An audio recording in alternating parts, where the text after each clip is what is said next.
Hey, hello everybody. Welcome to the BuildShip and Webflow Hackathon. I'm super excited to go through this session where we'll share all about this hackathon and how you can participate.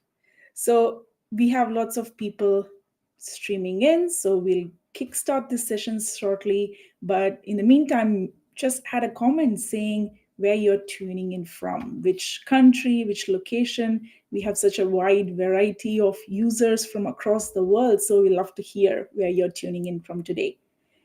All right, so without much further ado, let me share my screen and kick this off. So, as you might have all seen, this is the kickoff session for the BuildShip and Webflow hackathon. Now, what does that mean? What can you build and what can you share? So here in this hackathon, we are really trying to showcase and have a platform where you can experiment, tinker, and create something to ideate your idea over this holiday season and submit your ideas to win cash prizes and some really exclusive swag. We'll share more about that soon. So that's what this hackathon is about. You have all these prizes up for grabs, and the submission deadline is January 2nd. We will go over how you can submit, what you can create shortly.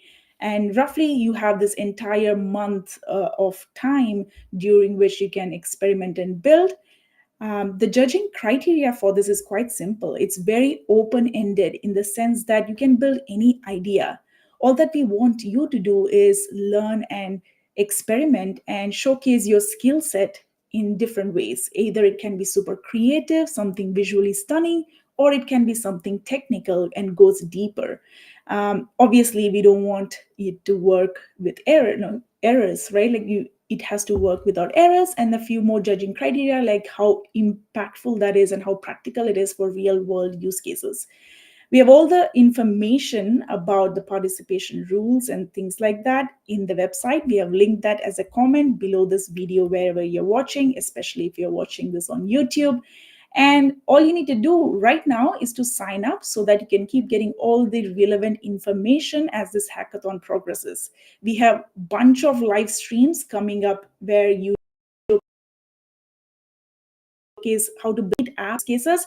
Webflow team also is joining us as we officially partnered with them. So if you sign up here, you'll start getting those emails with important hackathon events and submission timelines.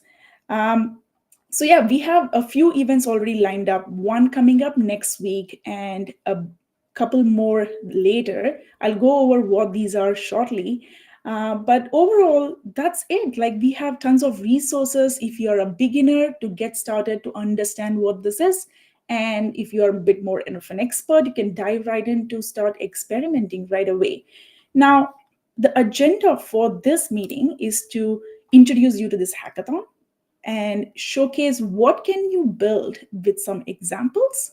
And we'll also build a workflow on BuildShip to get you kickstarted about this process. And then we'll go over how you can submit something. And finally, obviously, we'll open this up for questions. Now, before we get started, I'm sure some of you are beginners, some of you are in different stages of your journey. Raise your hand if you've built something already with Webflow or BuildShip. You can just put a thumbs up or some emoji on the chat to indicate what you have been doing. But for those who don't know, Webflow is a website or a web app builder where you can simply drag and drop and visually build the front end of your application. So think of this like your website or even like web apps that are interactive, where you click a button, something happens, showcases a ton of information. Maybe it's your blog or CMS product showcase page. It could be anything here, literally. And similarly, on the BuildShip side, you can have a similar visual experience, but to automate your business workflows and backends and build APIs that run at specific events, or it could be even like things that run at specific times. So think of these as logical sequence of blocks of your ideas that run step by step. So visually, you can build a backend and then you can connect that to your front end so that when any interaction happens for your user, when they click a button or something happens, a trigger of actions is happening, fetches some other data and comes back. So that's overall what an app is, and that can be built completely in this idea where you build Webflow for front end and BuildShip for backend and create a complete app as part of this hackathon. So before we dive in a bit more deeply, let's see what can you build. What are some of the ideas of things that can be built here, right? In this live stream series that we have launched, we'll be going through some basics. Like, for example, we'll go through how you can build an API on BuildShip and connect that on your front end on Webflow, fetch data and show that, right? That's basics. You can also things like whenever a data is entered into the CMS of Webflow, trigger a workflow.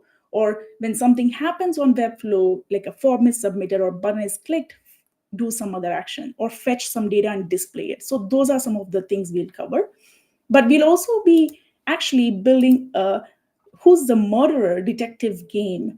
This will be done on December 3rd, so make sure to sign up for that so you don't miss the event. We'll do this with the Webflow team, where you'll have a website on Webflow where you can simply enter a theme for your game. And then what happens is this calls a Webflow, this action button on here calls the API on BuildShip, which creates the gameplay for you, the story, the images, the voice, and everything around it, and gives you this experience where you hear a story of, hey, this event has happened. These are the three kind of suspects. You pick a suspect, you get an answer whether it's correct or not. So we'll see how you can build this whole thing. There are a lot of nuances in this where it's not just an API where the data is being fetched. The API is actually an AI workflow, which is parallelly doing a bunch of things like creating images and creating audio, creating the story, stitching them together and coming back. So you can go really complex and build any kind of idea with BuildShip and tie that with your front end on Webflow. So we'll go through this. So if you're really interested in it, make sure to sign up for it. And then the second thing, as I said, like what can you build with this whole Webflow and BuildShip combination of tools? There are two things ideally you can do here. Part one is anything that is Webflow driven. So something happens on the Webflow side where it could be a CMS event or a button click or a form submission. Or the second is like something happens on the BuildShip side. Maybe periodically some content gets generated and you want to push that to CMS on Webflow. So things like that. So you have two approaches here that you can take. Now, if you look at the Webflow triggered event, you can do something like this. A new social media post is created on your CMS on Webflow. You want that to trigger a workflow on BuildShip and then post it on different social media like Instagram and so on. Now, we have a bunch of templates actually for this. We'll also link to specific videos related to this as well. And then on the BuildShip trigger side, as I said, you can have things like, okay, now I have posted this video on YouTube. I want to repurpose this everywhere. So I create a blog from it and publish this on Webflow as a blog so that automatically that pipeline goes through. So it could be an external event in a third-party application or tool that happens. So it's a very flexible system overall that you can do any idea that you would like. Now, enough of talking. Let's dive in to actually show you how to build something very simple. Now, let's say you have a database, right? Like this is a spreadsheet. It could be anything. It could be Airtable. It could be maybe a database on actual database or like Postgres or Firebase, for example. So if you have database somewhere, let's take a very simple example of a Google Sheets. You want to fetch this data and show that on Webflow via an API instead of actually connected to the CMS. Now, this could be for various reasons, right? You want to dynamically manage the price here, maybe collaborate on this with many different folks, or it's just some other type of data that is not suitable for CMS. So imagine this is the case here, right? Now on BuildShip, all you need to do is a couple of steps. Before we start, let me give you an introduction to BuildShip, what BuildShip is. So in BuildShip, on your workspace, you will have ability to create workflows. You can start from scratch, or we have lots of templates for you to explore and learn. So for the purpose of this demo, let's start from scratch. Okay. And let me just quickly look over in the comments to see if anybody has any questions in the meantime. Okay, lots of people tuning in from different parts. Okay, it's very early in UK. All right. Okay, cool. So thanks for tuning in so early. We'll also have this as a recording on YouTube so that you don't have to disturb your sleep. You can watch it later. Okay, let's dive in. So you're building a workflow from scratch. Let me give this a name. Let me call this Google Sheets API because I'm pulling the data from Google Sheets. Now, once I create this, as you can see, we have a basic skeleton of a workflow. Here we have an input. That is what your workflow starts with, and you can have a logical sequence of steps and your output. Now, when you start building your workflow, you can just zoom in into this section of what is the input and what is the output, and forget about all the things of like how do I connect and stuff like that for later. So you are in the build zone right now. Okay, so in my input, now assume that this is something that is coming in from Webflow, right? Like a request, and the request could be nothing, right? Like you just want to fetch all the data, so you can skip input for this point. Let me add a Google Sheets node. Oops. Yeah, let me add this Google Sheets node. Here I have a few options, right? I just need to supply the URL of Google Sheets. So I just copy and paste it here. So every node that you add, you have handy, useful information like tooltips, and you also have this detailed tooltip to understand what's going on. So whenever you click a field, you see what is it that you need to fill. There's some sample values. The sheet name is the name that you see here at the bottom of your sheet. So let me just call this sheet 1. Now, before you proceed, I want to make sure this works, right? Let me test this specific node, right? Let me do that. Let me zoom in a bit. Cool. Lots of people tuning in from different parts. Welcome. Yeah, so as you can see, this is specifically testing this node. You can change the sample values to try different things, but essentially, as you can see, it pulled all the data from this spreadsheet. Okay, great. Now, if you want to do filtering of some sort on this, maybe you don't want to fetch all the data. Maybe on your front end, the user has picked a category like sofa or table or something. You want to be able to filter this. So let's add that filtering capability. So that is available here in this advanced section. I can say, I want to filter by a specific column name. Now let me say this, right? Like category. So let me just say category. And I don't want to hard code the value here. For the purpose of testing, maybe yes. Like for the purpose of testing, I can say category and sofa and say, is it working or not? Is it actually just filtering by that? Let's see. So yeah, as you can see, it came back only with sofa. Now, you don't want to hard code it because you want this workflow to run all the time in a specific way based on what the user has selected. So this is where the concept of input comes in. Your input to the workflow, this case is category. So let's add an input, call it category. And let's assume this is what the user is passing in. So you can pass field values or variables from one node to another. So here you will add your input category of whatever is being sent. So this is a connection you have made from one node to another. So what if a input says sofa, now it will be filtering by sofa. So if I have to test this workflow now, before that, I would need to make sure the output is as I want. So the output typically is the last node that you have. So automatically this output flow picks up the last node. But if you do want to customize it further, you can. Now just let's leave it as last node, which is whatever is the output from this get sheet you want to return as the response or the output from this workflow.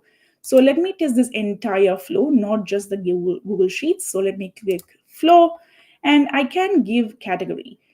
This category is optional field right now, so it's not required that I send the category. So if I just click test, it'll just go over these and pull all the data from here. But if I do give, so as you can see here, is just picking up some media unit and all the chair and things like that. But if I do say sofa, it'll filter it with this optional filter data column and only show that, the sofa, right? Great. Now you have pretty much built this whole workflow that you would typically want on a Webflow. Now all you need to do is connect and create an API. So after building, you go to connect section. You have lots of triggers or the starting point for your workflow. This is what will kickstart your workflow. You can say that I want to kickstart this workflow at specific times. But now we're going to use this via API on Webflow. So we'll use the REST API. We have a couple of options here of get or post. For this demo purpose, we can make it very simple, call it get, and give this a name like Google Sheets API or something like that. Make sure it's not a name that you have already used. If you do, it will complain saying that pick a unique name. Okay, so now you have completely connected the API and you have started getting this URL. This is your unique API URL that you can start plugging into your Webflow and using. You can also test this. So copy this over to Webflow and test and make sure it works by looking for or listening to data.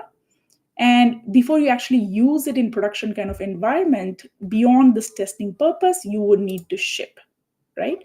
So this literally is it. You connect, you send some test data, and you map that incoming data to the incoming input, and you ship. So to clear a bit more about this concept of what is the data that is coming in from the API and how you map it to the input. So think of this like every trigger, when it comes from that external source, comes with some data. In this case, on your front end on Webflow, the user might have picked a category like sofa. So category is the incoming data, and you want to pass that to your workflow's input, which is category, right? So because we are using get, you are getting that category from typically the query. So make sure when you send the data from the other app, you are using the word category. You can change it, obviously, but this is just a general guidelines here. Now, you have literally completely built a workflow, a API that fetches data from a Google Sheets and gives it back. Now, one thing to note is typically in Webflow, when you get data, you want it in a JSON format. That's something to take care of, like to make sure the other side of the application is getting the data in a format that it wants. So if I actually test this again or look at my recent executions, I can also, by the way, save these examples to rerun, and so that I can test iteratively again and again. This is some of the new improvements we have made in the product. So for example, if I look at my recent run, here I can see that it's returning this JSON inside which there is values as an array, which means here there is an array where the first row is just the headers from this spreadsheet, and the second row is here in the second element, and so on, which is not ideal because typically, if you think about it, we want that field name, which is the name, mapped to this value, and category to category, and so on. So you want that nice nested JSON kind of experience on the third-party applications typically. So what you need to do then is do some kind of data transformation. And this is where really BuildShip shines, because you can think about this as like most cases you get data from somewhere, you need to do some wrangling with the data, modify it, format it, and make it ready for another set. So your kind of data pipeline process that you're building. And this process can be tedious because you need to make sure the correct format is there. And when you write the code snippet or create a logic, you need to make sure it's matching exactly 1:1. Don't miss out like capital letter and small letter and brackets and so on. So it can be confusing. So I'm going to show you how you can make it super easy with AI within BuildShip. So what you need to do here is, you know that the data comes out in this format, right? So let's use AI to generate a node for us to convert it into a format that we want. So let's use this generate section. So as you can see, this is the node section, right? You can pick up node from all these tools and the databases and APIs that we have connected to. There are lots of AI models. So you can take anything here, or you can create your own node with AI that is custom made for you. So I have tweaked around with the prompt a bit. So let me copy that over. So here I'm saying that given a incoming data, right, you want that to be converted into a JSON format, convert the given array to a JSON with the first set of values from the array acting as header, being the keys of the JSON, and rest of the elements of the array for creating the JSON values, right? And then you copy paste this whole sample. Let me actually come out of this 1 second. And you need to, for example, copy the sample values that are available here, right? Like just copy over this sample values from this whole array. Actually, let me copy over from this point onwards, right, till this point. So this is the sample array. So let me go back again and create generate with AI, and let me paste that in and say that convert this into JSON format. And then you want the array to be converted to JSON. So you're saying, given this array, convert this into JSON. So you're saying, given this array, convert this array to a JSON format with the first set of values being this header, and then rest of the values being used as the values in the JSON. And I just want the JSON to be returned. So let's actually try this out. Let's see what happens. And the good thing here is that you can keep tweaking this. If the output comes back as not what you want, you can keep suggesting that, hey, steer in this direction, steer in that direction, and make it ready. And the whole thing is, you're not dealing with code here. You do have code access, as I said. Like, you can actually look at the code of every individual node, but you can actually build this in developer style, but visually. So you're generating this with AI now, and in shortly it'll get created. And then what happens is you can actually test this out visually. And if it doesn't look good, you can say, hey, I'm getting this, I actually wanted this, and keep changing it.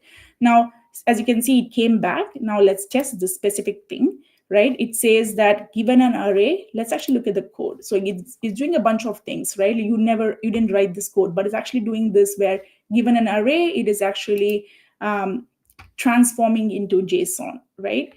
So let's test this holistically and see what happens. So previously, as you can see, it was giving this big blob of array. Now, if I want to change the response to be the array to JSON converter, so that response is a JSON, let's see what happens, right? We need to give this data array an input, which is actually what is coming from here. So what's coming from here, the Google Sheets, is this values, which is the array. And so this is the input here.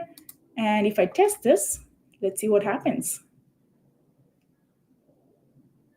In the meantime, let's see. A lot of people excited about this hackathon. Yes, I'm excited as well. I want to see what you build. And we're going to have a lot of actually events and office hours and live streams on our Discord. So stay tuned for that. And as you can see here, like, it came back. Let me expand this. As you can see, it took that first header from here and mapped this to every individual item and gave you this nice, beautiful JSON structure. Now, if you had to do this manually, it would have taken a long time. And then also test this, it's annoying.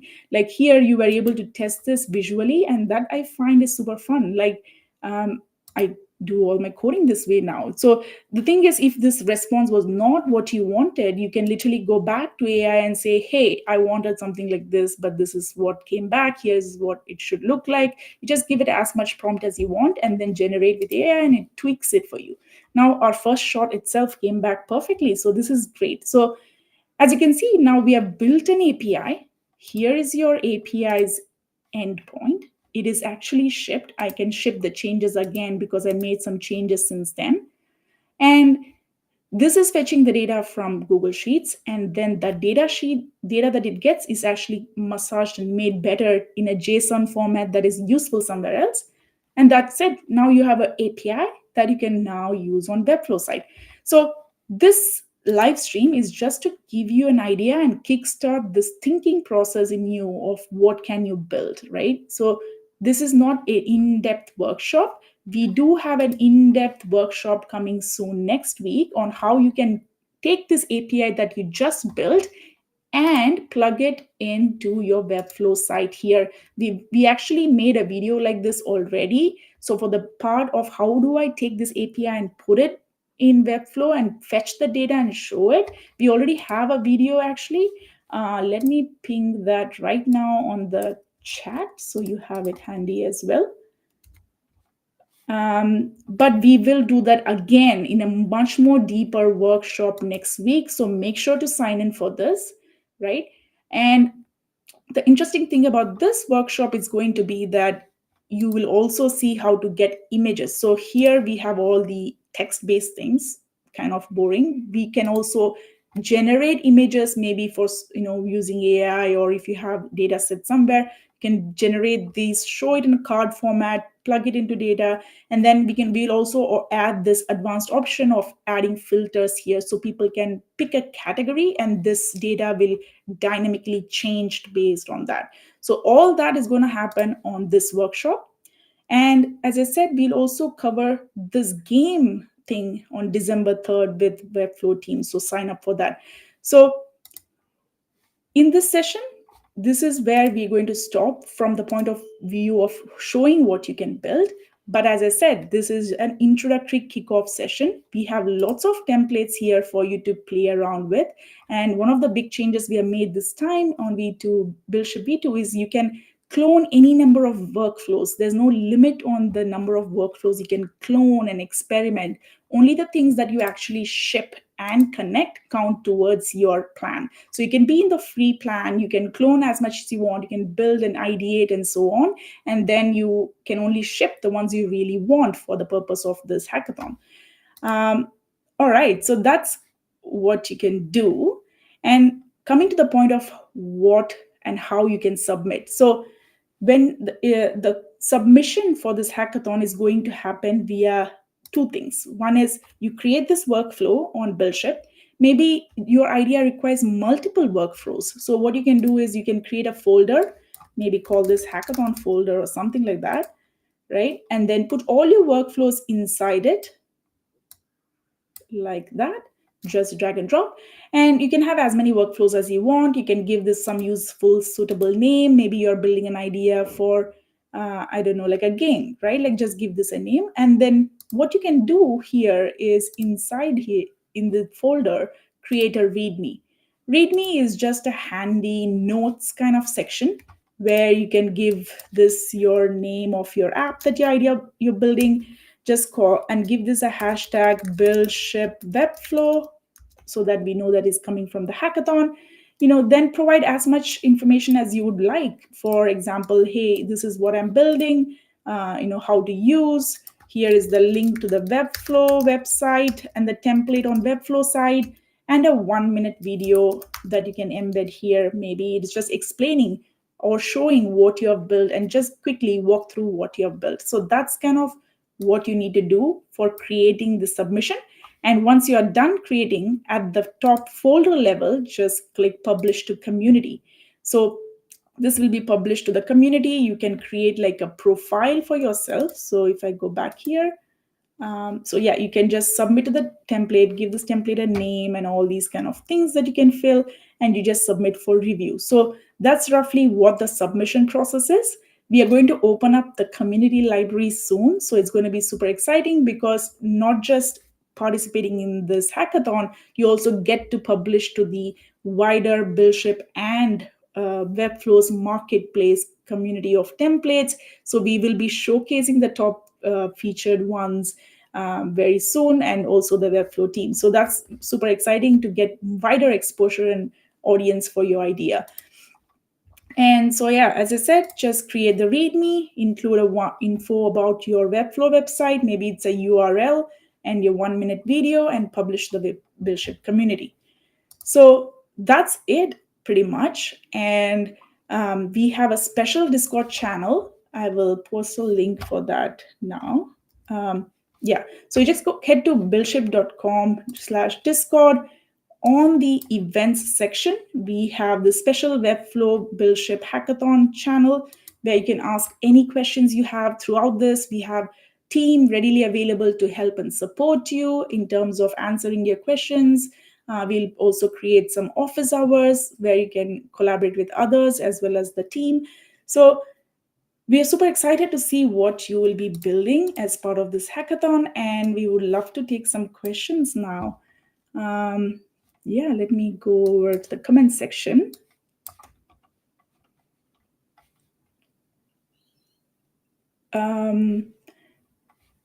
Cool. So we have some questions around what can you build, right? Like, as I said, we can actually build any idea. We are just going to evaluate on a few judging criteria for something that is more technical, something that is more creative, as well as overall the impact your project can have for larger ecosystems. So think about what you're building, of how useful and valuable it is generally to others, right? It need not be something too niche and minute in your specific idea that nobody understands what's happening. So overall, generally, if it's useful, maybe it's useful for certain business automation or workflow, or is it useful for personal productivity? So think about that kind of an idea overall. Yeah, so people seem to be loving this app logic builder. And I think we will be having a few more sessions. Definitely, I see that we have folks who are tuning in very early in your morning. So we'll do a couple of these workshops in 2 time zones. One is more America and US friendly time zone, as well as another one which is more APAC and Europe time zone, so that you can also rewatch these sessions and join our Discord.